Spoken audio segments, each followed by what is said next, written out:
રાજસ્થાનના બીકાનેર જે જિલ્લો છે આ જિલ્લાના બિજ્જુ તાલુકાના રણજીતપુરા ગામે અને આ જ રણજીતપુરા જે ગામની 13 વર્ષની દીકરી હતી આ દીકરી શાળાએ પરીક્ષા આપવા જતી હતી તે દરમિયાન નરાધમો દ્વારા તેનું અપહરણ કરવામાં આવ્યું। એટલું જ નહીં, અપહરણ કર્યા બાદ તેની સાથે દુષ્કર્મ આચર્યું તેની વિગતે ચર્ચા આ વિડીયોમાં કરવી છે।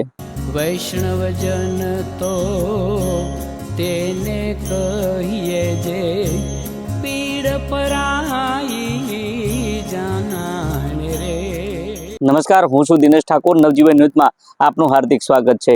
વાત રાજસ્થાનની છે। રાજસ્થાનના બીકાનેરના બિજ્જુ જે તાલુકો છે આ તાલુકાનું રણજીતપુરા ગામ છે અને આ જ રણજીતપુરા ગામની એક સગીરા જે બાળકી હતી આ બાળકી 8મા ધોરણમાં અભ્યાસ કરતી હતી અને આ બાળકી શાળાએ પોતાની પરીક્ષા આપવા જતી હતી। તે દરમિયાન આ નરાધમો દ્વારા આ જે સગીરા છે આ સગીરાનું અપહરણ કરવામાં આવે છે અને અપહરણ કર્યા બાદ તેની સાથે દુષ્કર્મ આચરવામાં આવે છે। એટલું જ નહીં, આ દુષ્કર્મ આચર્યા બાદ આ જે સગીરા છે આ સગીરા જે આ વાત છે આ વાત પોતાના પરિવારને ન કહે અથવા તો પોલીસ સુધી આ મામલો ન જાય તે માટે આ નરાધમો દ્વારા દુષ્કર્મ આચર્યા બાદ આ જે સગીરા છે સગીરાની હત્યા કરવામાં આવે છે અને હત્યા કર્યા બાદ આખરે પરિવારને જાણ થાય છે અને પરિવાર દ્વારા પોલીસ મથકે આ નરાધમો સામે ફરિયાદ દાખલ કરવામાં આવે છે। જોકે ઘટના સ્થળે પોલીસ દ્વારા ત્યાં જે બનાવ બન્યો તો બનાવને પગલે પોલીસ દોડતી ત્યાં ઘટના સ્થળે આવે છે અને ત્યાં આવ્યા બાદ જે પોલીસ મથક હતું આ પોલીસ મથકે નરાધમો સામે જે ફરિયાદ હતી આ ફરિયાદ દાખલ કરવામાં આવી હતી અને જે આરોપી હતા આરોપીઓને પકડવાના ચક્રો ગતિમાન હાથ ધર્યા હતા।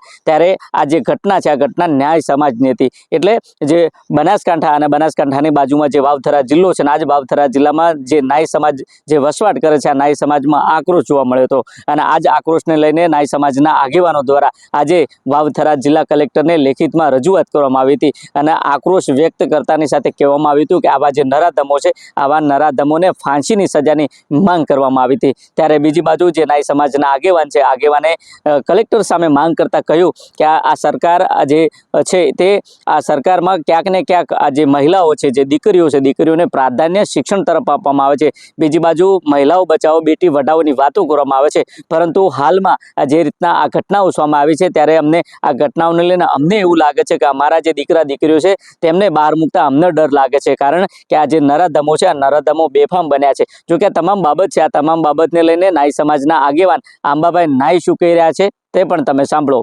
રાજસ્થાનમાં તાજેતરમાં જે ઘટના બની છે બીકાનેર જિલ્લાની રણજીતપુરા ગામની જ્યાં 13 વર્ષની દીકરી ઘરેથી સ્કૂલે ભણવા જતી હતી, નરાધમોએ અપહરણ કર્યું, અપહરણ કર્યા પછી રેપ કર્યો અને રેપ કર્યા પછી એને મૃત્યુ આપ્યું જે મારી નાખવામાં આવી ગળે ટોપો દઈને।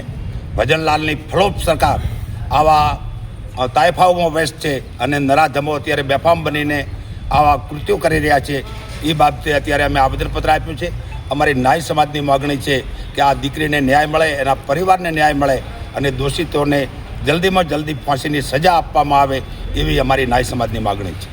તમે જો તે પ્રકારે જે નાય સમાજના આગેવાન છે આગેવાનનું કહેવું છે કે જે આ અમારી નાય સમાજની જે દીકરી હતી આ દીકરી સાથે આ પ્રકારનો જે બનાવ બન્યો છે અને આ જ બનાવના જે નરાધમો જે આરોપીઓ છે આરોપીઓમાં ને કડક સજા કરી તેમને ફાંસીની સજા આપવામાં આવે તેવી સરકાર સમક્ષ માંગ કરી હતી। ત્યારે બીજી બાજુ તેમણે એ પણ કહ્યું હતું કે દેશના વડાપ્રધાન નરેન્દ્ર મોદી એક બાજુ આ મહિલાઓ પ્રત્યે પ્રાધાન્ય આપે છે, દીકરીઓને ભણાવવાની વાતો કરે છે પરંતુ હવે દીકરીઓ શાળાએ જતા ડરે છે કારણ કે આ નરાધમો બેફામ બન્યા છે। આ નરાધમો દ્વારા દીકરીઓનું અપહરણ કરવામાં આવે છે। એટલું જ નહીં, અપહરણ કર્યા બાદ તેમની સાથે દુષ્કર્મ આચરવામાં આવે છે અને આ વાત સરકાર સુધી ન પહોંચે તે માટે તેઓ આ દીકરીઓની હત્યાઓ કરે છે। જોકે આજે વાવથરા કલેક્ટરને આવેદનપત્ર આપ્યું છે અને આ જે નરાધમો છે આ નરાધમો સામે કડક કાર્યવાહી સહિત ફાંસીની સજાની માંગ કરી છે। જોઈએ આવનાર સમયમાં આમ તો આ જે કેન્દ્ર સરકારની સરકાર છે આ સરકાર મહિલાઓની વાતો કરે છે, દીકરીઓની વાતો કરે છે, દીકરીઓને શાળાએ તરફ જવા અને ભણતરને પ્રાધાન્ય આપવાની વાતો કરે છે પરંતુ ક્યાંક ને ક્યાંક આ પ્રકારની જે ઘટનાઓ સામે આવતાની સાથે જે સમાજ છે સમાજમાં આક્રોશ જોવા મળી રહ્યો છે। જોઈએ આવનાર સમયમાં આ જે નરાધમો છે આ નરાધમો સામે પોલીસ દ્વારા કેવી કાર્યવાહી કરવામાં આવશે તે તો આવનારો સમય બતાવશે।